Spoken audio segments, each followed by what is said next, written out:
नमस्कार। हम सुंदरकांड के प्रसंग को लेकर आजकल आपके सामने प्रस्तुत हुए हैं। आज पुनः मैं सुंदरकांड के प्रसंग में आपसे मिल रहा हूँ।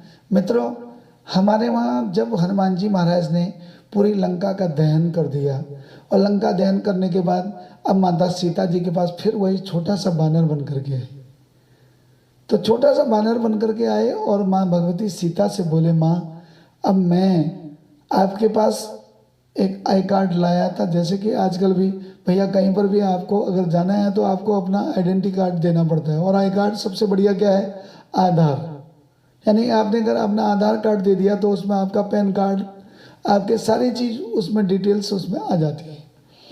तो वैसे ही उस समय बोले, माँ मैं हनुमान जी बोले, मैं राम जी का ही भक्त था हूँ। ऐसा आपने भगवान रामचंद्र जी की सैदानी जो मुद्रिका थी उसे देख करके मुझे पहचाना और मुझसे अपने अंतर मन की सारी व्यथा आपने सुनाई।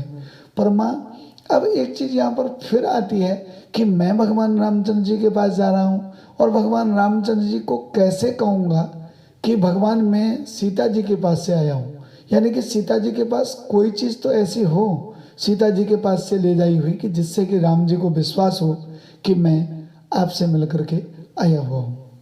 तो सीता जी ने उस समय क्या किया, चूड़ामणि उतार तब दीनी, हर्ष समेत पवन सुत लेनी, यहाँ पर आता है।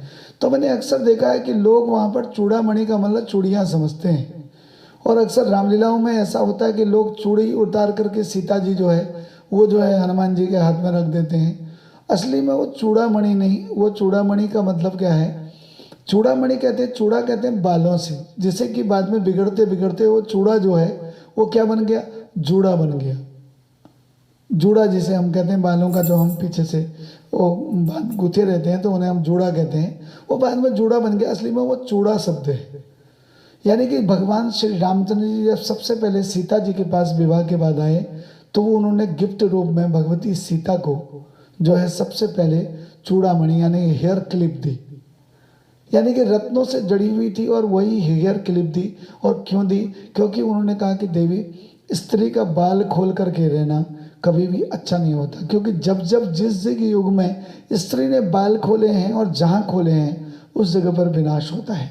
भगवती काली ने खोले तो सर्वनाश कर दिया राक्षसों का, द्रौपदी ने द्वापर युग में खोले थे तो सर्वनाश कर दिया कौरवों का, और यहाँ भी भगवती से कहा गया कि हे भगवती अगर तुम इस बाल को खुला रखोगे तो अयोध्या का विनाश हो जाएगा, इसलिए आप हमेशा अपने बालों को गूंथ करके रखना और ये हेयर क्लिप यानी कि चूड़ामणि लगा करके रखना।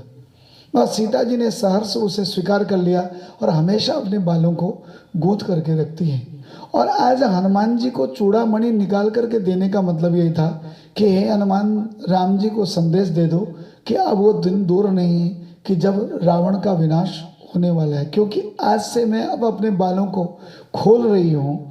और जहाँ सीता ने अपने बाल खोल दिए, जहाँ स्त्री ने अपने बाल खोल दिए, तो समझिए कि उस स्थान का सर्वनाश हो जाना है। तो इसलिए मैं ये बाल खोल रही हूँ, और आज के बाद चूड़ामणि देने का मतलब भगवान रघुनाथ को यह संदेश दे देना कि मैंने बाल खोल दिए, अब रावण के विनाश का समय आ गया है और आप जल्दी से आ जाइए अपनी सेना को लेकर, और रावण इकलक पूत सवालक नाती समेत इस दुनिया से चले जाएंगे।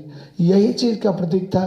चूड़ामणि उन्होंने उनको दी और हनुमान जी ने सहर्ष उस चूड़ामणि को लिया और भगवान श्री रामचंद्र जी की तरफ को गए और माँ भगवती के चरणों में प्रणाम किया, और वो समुद्र पार करके जय सिया राम कहते हुए भगवान हनुमान जी श्री राम जी के पास वही सैदानी चूड़ामणि को लेकर के आए, और भगवान श्री राम ने सुग्रीव जी से कह करके तुरंत लंका पर जो है चढ़ाई कर दी। पुनः ऐसे ही वीडियो को जानने के लिए सुंदरकांड के मार्मिक विषय, रामायण के मार्मिक विषयों के बारे में, अन्य विषयों के मार्मिक विषयों के बारे में जानने के लिए हमारे चैनल को सब्सक्राइब करें। वीडियो अच्छी लगी है तो शेयर करें। पुनः आपसे मिलता हूँ, तब तक नमस्कार। हर हर महादेव।